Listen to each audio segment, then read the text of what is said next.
Hi everyone and welcome to the channel today. So I'm going to be discussing the meaning of fornication, where it appears in Matthew 5:32 and Matthew 19:9. So I'm going to be uploading a clip of Mike Winger talking about the meaning of fornication in these Matthew verses. So the clip of Mike is taken from his video where he studied the Bible verses on marriage, divorce and remarriage for 200 hours. So this is something that I've been learning about and studying for 20 years, and I've also been through this. So I'm twice divorced, and I'm now 20 years celibate, and it is 7 years since God revealed to me that marriage is for life, that and remarriage is adultery. Even though before that I sort of knew it. It was clear, he made it super clear to me about 7 years ago when he revealed to me, I was seeking him, to get remarried, and he revealed to me that in his eyes he still saw me as married to my first husband. And then it was after that that I discovered actually the Bible really backs this up as well. The marriage is a lifelong covenant between one man and one woman, and it's only broken by death. So I've been watching Mike Winger's channel for a few years now, and I think he's a great teacher and I've learned a lot from him. I don't agree with him on this issue, but I do remember him saying in some of his videos that he's happy if people don't agree with him, if Christians don't agree with him, as long as they can give a good argument for why they believe what they believe. So that's what I'm hoping to do in this video. So he believes that the word for fornication includes adultery, so therefore the exception passages in Matthew 5:32 and 19:9 mean you can get divorced if your wife has committed adultery, although people these days believe it means husband or wife, but it actually just says wife has committed adultery. And then you are free to remarry, and it wouldn't be a sin in God's eyes. But I don't believe that. I believe the word fornication in these verses means premarital sex, and which I'll discuss in more detail later. So I just typed the word fornication into Google, just out of interest to see what it says. So I typed it in and it said, fornication is sex between two people not married to each other. So I went on that one. And I also typed the biblical meaning of fornication into Google to see what it said. And it said, fornication is premarital sex, that is sex between a man and a woman who are not married. This is a sin in God's sight. So I'll play the first clip now and then come back afterwards and discuss where I disagree with him. Let's talk now about a topic that comes in Matthew 5 and in Matthew 19 about Jesus' exception to the rule. Jesus' specific exception here is except on the ground of sexual immorality. And there's a whole debate amongst scholars and theologians on what did Jesus mean by sexual immorality. Now, the Greek word here is porneia. And that might sound familiar. You may be like, wait a minute, we get our English word pornography from that, porn from that. And that's absolutely true, we do. But the Greek word doesn't mean what the English word means. Don't think that 2,000 years later we have an English word that sounds similar, that they mean the same thing. The question we have to ask here is, what on earth did Jesus mean for except on the ground of sexual immorality? What did he mean? All right, now we're going to go through the debate. Okay, definition one, let's imagine you want to make this case. How would you make the case, and then how would we refute it? So definition one is that porneia, Jesus' exception for divorce, only refers to sexual violation of an engagement, such as sleeping with someone other than the person you're engaged to, and it's mutually exclusive to adultery while in marriage, so that even if your spouse sleeps around, you can't divorce them. That would be this view. Now, how do people make a case for this view? They say, well, why Matthew has the exception, and we don't see it in Mark and Luke, is because Matthew's trying to give us justification for why Joseph was going to divorce Mary. So in Jewish context, the Jews did require a divorce to stop an engagement. You actually had to get a divorce to stop an engagement. But they would say this is what Matthew's doing. He's saying, look, this is why it was okay for Joseph to divorce Mary, or at least he planned on it, and that was a righteous thing according to the text.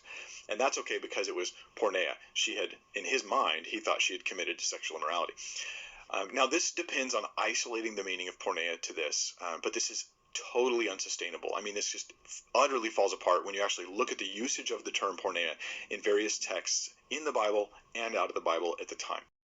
So I'm not sure what translation of the Bible Mike is using, but I noticed straight away that the word fornication, which is porneia in the Greek, has been translated sexual immorality in the clip that he puts up in his video. So this only started to happen in the 50s and 60s. So before then, the word porneia would always be translated as fornication. So it's interesting that the meaning was changed after the Second World War, really, around that time, 50s, 60s, because it was at this time that divorce was becoming more acceptable. There were a lot more divorces. I think perhaps the law was changed around that time as well to allow people to get divorced and remarried. And so church leaders would be getting an influx of people who wanted to get divorced and remarried. And hey presto, the word was changed to basically include adultery. Because I guess if they kept the strict translation of it as fornication, and people knew that they couldn't get divorced for adultery, then they might not go to church, and then people in church leaders would lose their congregation. And look at where we're at now. I mean, if church leaders started to preach the truth on divorce and remarriage, that it's, marriage is once and once only, and you can't get divorced for adultery, abandonment and abuse, probably 50 to 75% of the congregation would leave. Anyway, that's another video. So this is key to the understanding of the verses in Matthew 5:32 and 19:9. If the word porneia here is translated as sexual immorality, then that can be seen to include adultery. So therefore the exception clause then becomes you can get divorced and remarried if your spouse commits adultery. If the word porneia is correctly translated as fornication, then the exception clause becomes you can get divorced and only if your wife commits fornication, which is premarital sex, which is very confusing to people in our day and age. Mike briefly mentions that you could get divorced in an engagement in the time of Jesus, but he didn't elaborate on that.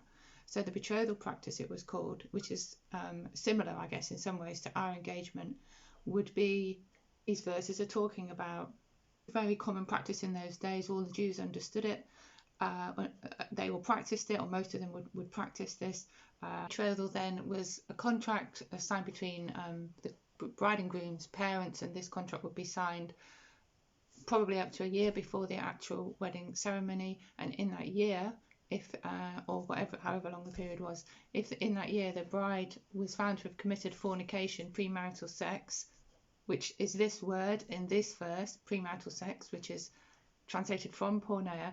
If the bride, if you notice, it's only the woman in these passages, was found to have played the whore, i.e. committed fornication, slept with someone during this period, then the groom could divorce her.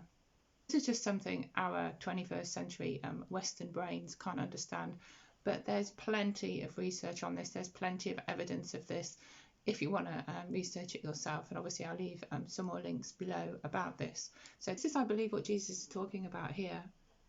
You could divorce your betrothed wife in that period, in the betrothal period, if she had been found to have committed fornication, which is the correct translation of the word porneia in these verses. Jews would be very familiar with the practice of betrothal. So when Jesus spoke to them, and he was speaking to the Jews in Matthew, when Jesus spoke to them and said, anyone who divorces his wife except for fornication, they would completely understand that he was saying except for fornication in the betrothal period, because fornication is premarital sex, and the betrothal period, during the betrothal period, people aren't actually officially married. So they would completely understand, and it would be weird if he didn't mention it, because if he didn't mention it, then the Jews would think, oh, the betrothal period's done away with now, is it? It's the end of that. So I believe that's why Jesus mentioned it, and I think the verses back this up. The word for wife in these verses is gyne, and that can mean wife or betrothed wife. So even though the verse says wife, that can mean betrothed wife. And and Jesus was talking about fornication and a married wife together. He was addressing them both in these verses.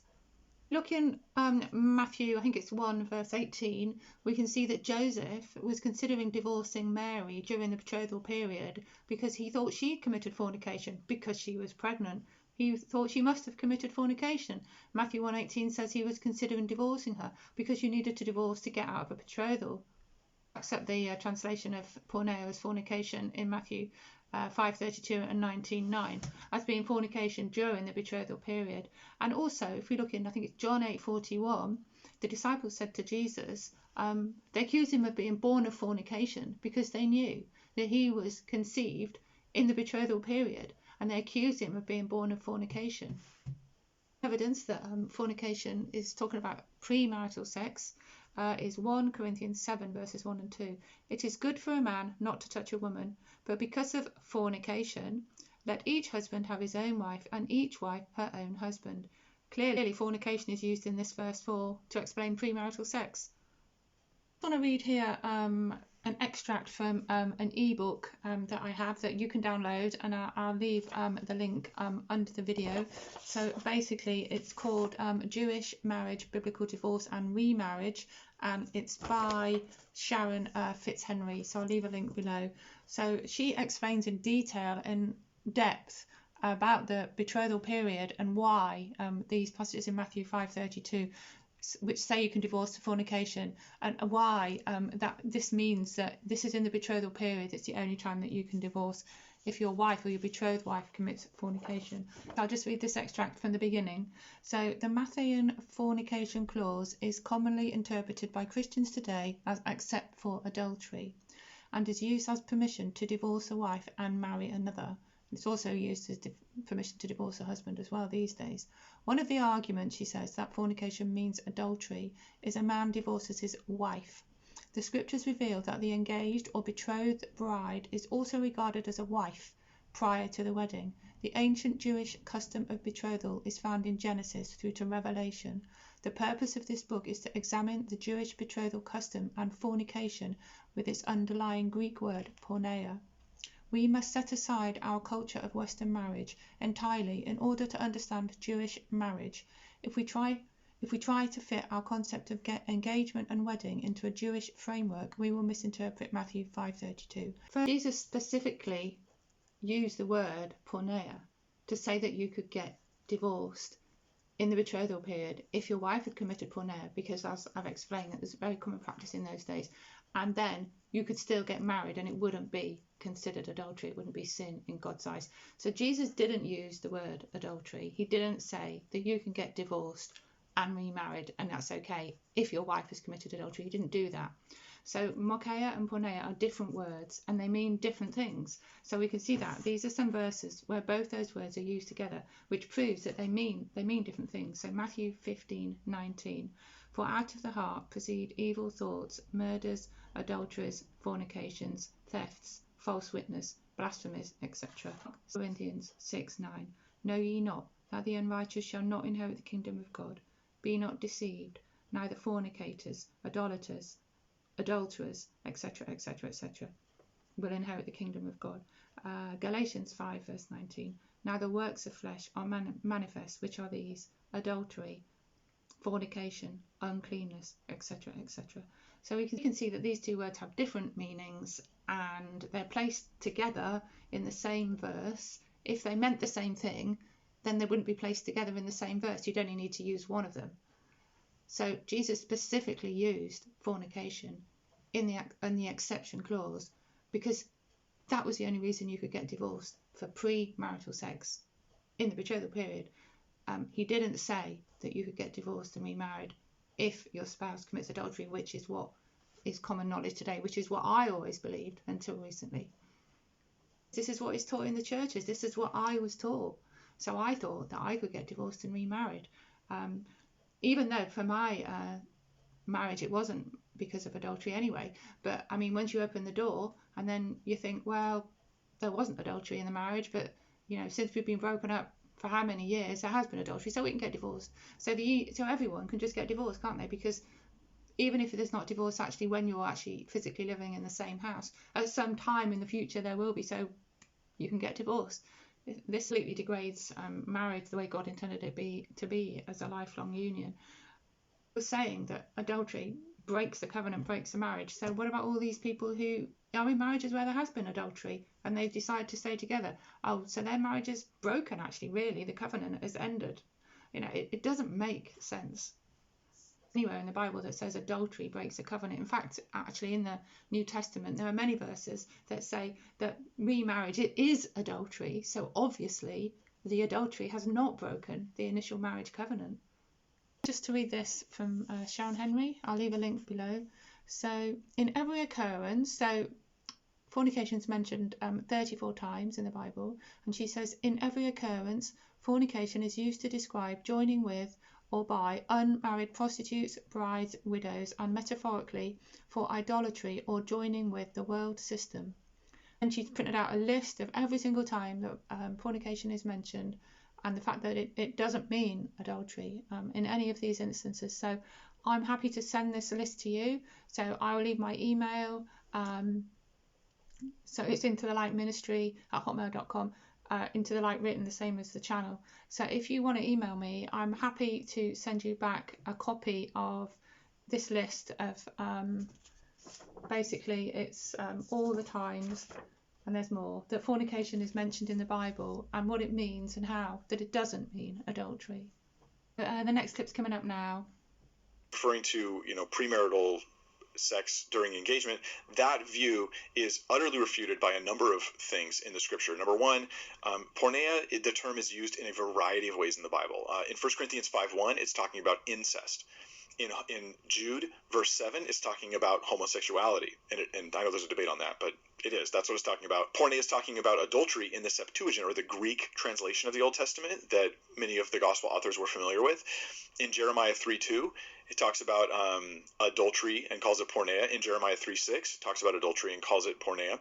Also in Ezekiel 16:23, Hosea 2:3, and verse 5, Amos 7:17, it's not referring to premarital fornication. It's referring to adultery in those places. So now I want to try and go through the verses one by one, where Mike suggested that porneia did not mean fornication but had other meanings. So the first verse that he mentions is 1 Corinthians 5 verse 1, where it says that a son is committing fornication by sleeping with his stepmother, his father's wife. So we're not told whether his father is dead or not. So if his father was dead, then it would be fornication. And because Paul only ever uses the word porneia to describe fornication, it's sensible to assume that his father was dead, therefore it would be fornication. So the next passage that Mike goes on to discuss is Jude, where he believes the word fornication is talking about homosexuality. So he said himself that's a disputed passage, so it can't really be used as evidence that porneia can mean something else other than premarital sex. So then he goes on to talk about some verses in Jeremiah. So the next two verses were Jeremiah 3, he said, verses 2 and 6. So I'll read Jeremiah 3 verse 2. Lift up your eyes to the bare heights and see, where have you not been lain with? By the waysides you have sat awaiting your lovers. Like a nomad in the wilderness, you have polluted the land with your harlotry. So God's talking to Judah here, and he's accusing her of harlotry, which is the word fornication. But this is used in the sense of her, like she's prostituting herself with her lovers, because it's used in the sense of her being unfaithful to God. She's acting like a harlot. So you can commit adultery, but be acting like a harlot. That would be my understanding of the verses, of that verse. So the next verse is 3 verse 6. The Lord said to me in the days of King Josiah, have you seen what she did, that faithless one Israel, how she went up on every high hill and under every green tree, and there played the harlot? So again, Israel is playing the harlot, the same as Judah. Israel is prostituting herself, acting like a prostitute. It doesn't mean that she's not committing adultery. You can be a prostitute but be committing adultery. A lot of this is discussing the unfaithfulness by Judah and Israel. So you can be unfaithful by committing adultery, which that word is used in some of these verses in Jeremiah. You can be unfaithful by committing adultery as a prostitute.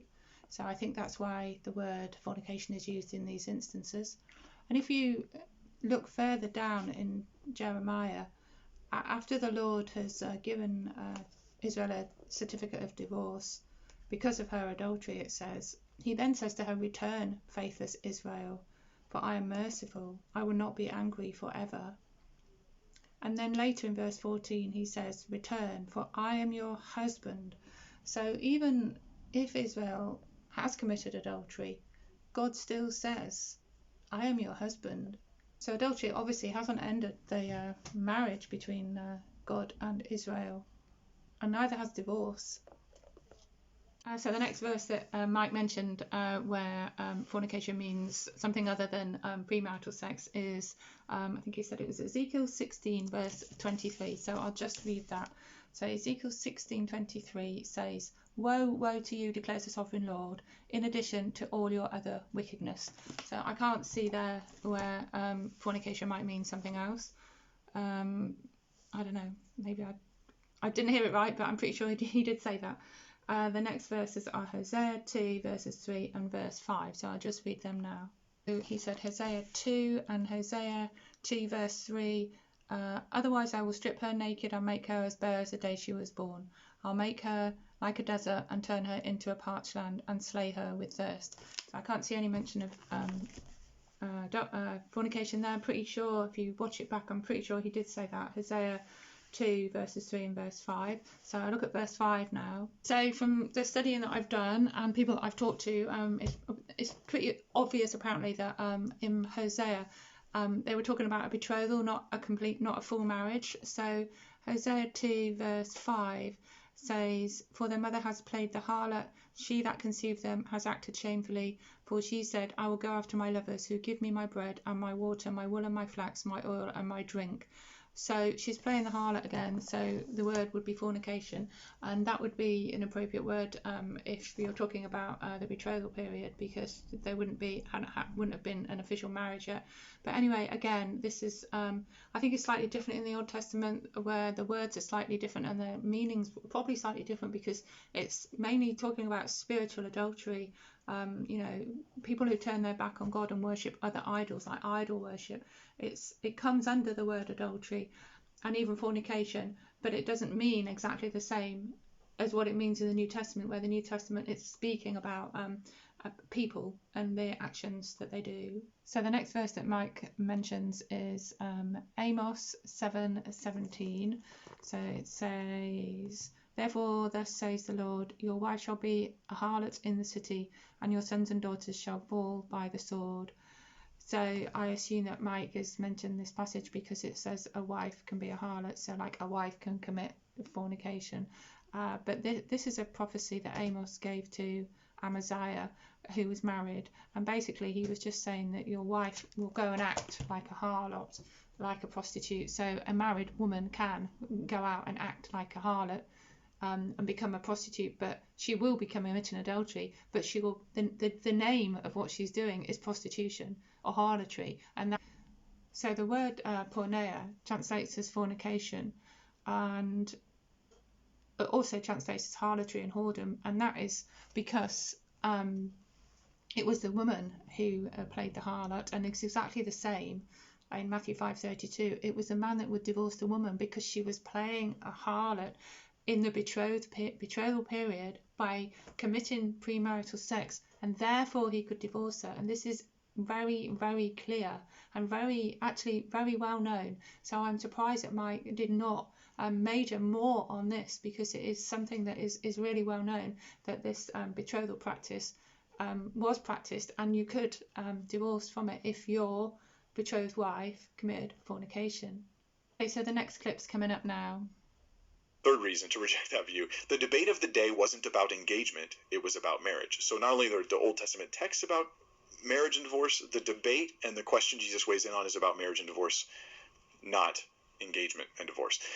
And number 4, God divorced Israel for fornication. So this view would say that God did something wrong in Jeremiah 3 when he divorces Israel for fornication. They weren't just betrothed, there was a marriage there. The last clip, Mike started by saying that Jesus here is talking about marriage and divorce, not fornication. And I agree with him. He's not talking about fornication particularly. That's a side issue. He's talking about marriage and divorce, and he's relating it back to the passage in Deuteronomy, which we're talking about marriage and divorce. The only reason that fornication is mentioned as a side issue is because that was something that was practiced in those days. You could divorce. And if he hadn't mentioned that, then the Jews would think, oh, that's the end of, you can't divorce during betrothal anymore. So I think that's why he mentioned it. So I agree with Mike. Yes, they're talking about marriage and divorce here. And relating it back to the Old Testament. And Jesus is saying, this is what Moses did. Moses allowed for you to get divorced. Well, he permitted you to do it because you were doing it anyway. He was just trying to sort out something that was happening anyway. But Jesus in Matthew 5:32 says, this is what Moses was doing. But I tell you that anyone who divorces his wife and marries another commits adultery. He was refuting what Moses was doing, taking us back to the original purpose of marriage. Though was one man and one woman for life. So the next clip's coming up now. This engagement hypothesis comes from a non-canonical book called Sirach, and it's in chapter 2, verses 22 and 23, where it accuses someone of committing adultery by fornication. Now, the terminology there in the Greek is really interesting because it says committed adultery by porneia, so that porneia is a umbrella sexual sin that causes adultery. Why? Because you were married when you did it. And that's, of course, my view on it, which I'll get to in a minute. So in the last clip, Mike gives some verses from a book, not of the Bible, and he said it was Sirach chapter 2, verses 22 and 23. So I looked that up, and it said, saying, if we do not penance, we shall fall into the hands of the Lord, not into the hands of men, for according to his greatness, so also is his mercy with him. So, maybe he either got that wrong or I've got that wrong, but I can't say anything about fornication or adultery there. So that was the last of the verses that Mike gave. So after reading it all and studying it all, this video has taken me days, hours to make. The plant has even grown. I think if you can see from when I started it, I think the plant's grown. So after studying all these verses, I've learned quite a lot myself as well. I don't think any of the verses that Mike gave have convinced me that fornication doesn't mean premarital sex. Fornication can also mean acting like a prostitute. But I don't think any of those verses have convinced me that fornication doesn't mean premarital sex for the reasons that I've given. And also, the Old Testament, the way that the words were translated, their meaning is slightly different. It's more to do with spiritual adultery, and prostitution is more to do with being unfaithful to God, spiritual unfaithfulness. I think there's a passage that say, Israel was worshipping stones and trees or something. So it's more to do with spiritual unfaithfulness, not physical adultery. Like in the New Testament where Jesus is talking, Jesus says it straight. Anyone who divorces his wife and marries another commits adultery. And any woman who divorces her husband and marries another commits adultery. And anyone who marries a divorced person commits adultery. And this is pretty clear from Paul as well, isn't it? Romans 7 verses 2 and 3. For a married woman is bound by the law to her husband while he lives, but if he dies, she is released from the law of marriage. Accordingly, she will be called an adulteress if she lives with another man while her husband is alive. But if he dies, she is free from that law. If she marries another man, she is not an adulteress. So, it's pretty crystal clear what is said in the New Testament. And the New Testament is talking about real relationships, real men and real women. And I think it's very clear that remarriage, while a first covenant spouse is alive, is adultery. And that fornication, all the way through the New Testament, is seen as premarital sex. It's never seen as adultery. So the implications of the fact that fornication means premarital sex in Matthew 5:32 and Matthew 19:9 are that the only reason you can have a God-sanctioned divorce is if your betrothed wife has committed fornication. So that doesn't really apply to us at all these days. So there's no exception to divorce and remarry for adultery. People are going to divorce. There's no getting away from that. People are going to divorce. So if you do divorce, you're going to need to remain single or reconcile with your spouse, which is what the Bible says. So you either remain single or reconcile with your spouse, because Jesus calls all remarriage adultery. It's a choice we're all going to have to make. It's a choice each one of us needs to come before God, pray and seek him, because we all have to answer to God for our own choices, our own decisions. I have to answer to God for mine. You have to answer to God for your situation and your decision. So each of us will need to seek God on this. I've sought God on this and believe that he said that I will need to remain single or reconcile with my covenant husband, but as he's remarried, I can't. So I've accepted the fact that I've been made a eunuch, and I'm a eunuch now for the kingdom's sake. This isn't a choice that I would have made. So it's also worth bearing in mind that in Ephesians 5 verses 22 to 32, the Bible indicates that marriage is a reflection of Jesus' relationship with the church. So Jesus is seen as our bridegroom. We are his church. We are the bride. Jesus will never abandon his bride. Even if she turns away for a time, he's never going to abandon his bride. He is bound to the church, isn't he, eternally? So marriage is seen as a reflection of this. So even if we separate, the covenant that's put in place by God, when we make our vows, when we get married, God joined us together. We don't become unjoined because physically we separate from each other. Jesus is clear that remarriage is adultery. So that first marriage must still stand in the eyes of God. So our only option is to reconcile with our covenant husband or wife, or stay single if they won't reconcile with us. So I think I'll finish there. I've tried to do the study justice, but it's hard to do that in a 30-minute video. I could probably have made a 5-hour video. I've made lots of other videos about divorce and remarriage. If you want to have a look at my playlist, or if you want to subscribe, I'll definitely be making more, because obviously this study has brought up a lot more for me to look further into and to study, and I do feel like I'm definitely going to be making more videos on this subject. So I want to say thanks for watching, and I hope you enjoy the video, and hope to see you again.